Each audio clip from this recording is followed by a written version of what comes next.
La morale est sur toutes les lèvres, sans vraiment dire son nom. Et c'est peut-être parce que ceux qui la répandent grossièrement ne savent pas de quoi il s'agit que ce nom n'est jamais prononcé. La morale, c'est un ensemble de règles, de principes, permettant de tracer un trait entre le bien et le mal, l'acceptable et l'inacceptable, l'avouable et l'inavouable.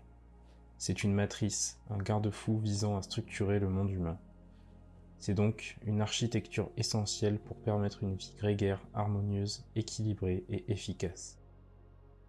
Nous serons sans doute d'accord pour affirmer que le meurtre d'un de nos semblables pour des raisons arbitraires est moralement inacceptable. La morale, c'est donc un cadre qui pose les limites, un outil de canalisation des pulsions et c'est tout à fait louable. Malheureusement, la morale a significativement dévié de sa trajectoire originelle puisqu'à l'heure actuelle, elle est omniprésente et hypertrophiée. Le progressiste décomplexé ou l'intégriste borné se réclament tous deux d'une morale stricte et toute puissante, à laquelle il est impensable de déroger. C'est le triomphe du concept et du fantasme idéologique poussé à son paroxysme au détriment du réel. La morale qui était un cadre est en réalité devenue le centre du tableau. C'est pourquoi nous sommes chaque jour tiraillés par des discours moralisateurs. Il suffit d'allumer la radio ou la télé pour avoir droit à des remontrances, voire des insultes. Vous pensez mal car vous n'adhérez pas à la doxa du moment. Vous consommez mal car vous êtes un écœurant pollueur qui s'ignore. En fait, vous vivez mal, tout simplement. Cette grille de lecture est le fossoyeur du bon sens, de l'esprit libre régi par le libre arbitre. Mais qu'est-ce qui peut bien provoquer la radicalisation d'une morale intransigeante ? Il suffit de mettre le nez dehors pour constater l'outrageante immoralité du monde dans lequel nous vivons.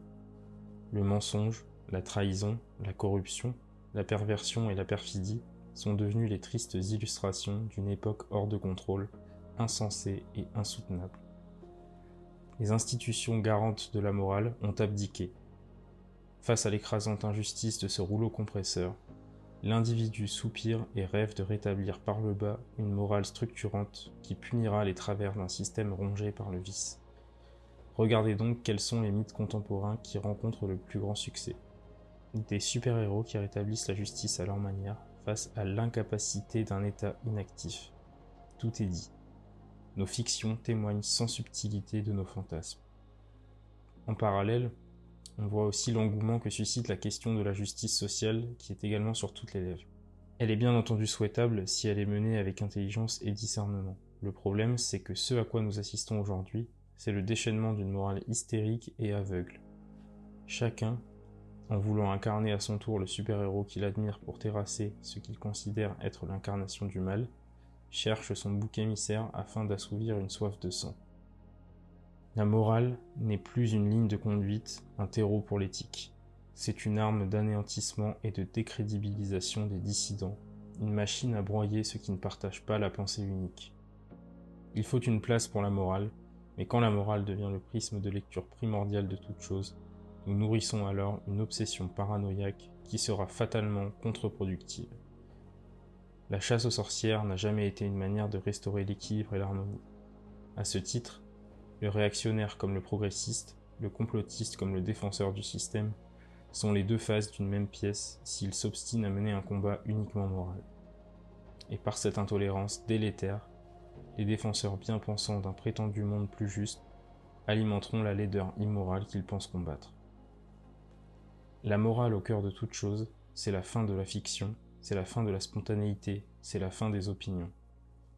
Dans une société ultra-moralisatrice, l'homme par essence imparfait est donc condamné à tomber un jour ou l'autre en disgrâce car il aura enfreint l'une ou l'autre des règles de conduite. Quel que soit votre goût pour l'immaculé, vous finirez éclaboussé par un scandale dont vous ne pourrez jamais vous justifier une fois la sentence prononcée. Cette prison idéologique est comme toutes les prisons, pleine de tristesse, de rancœur, de frustration, de malheur.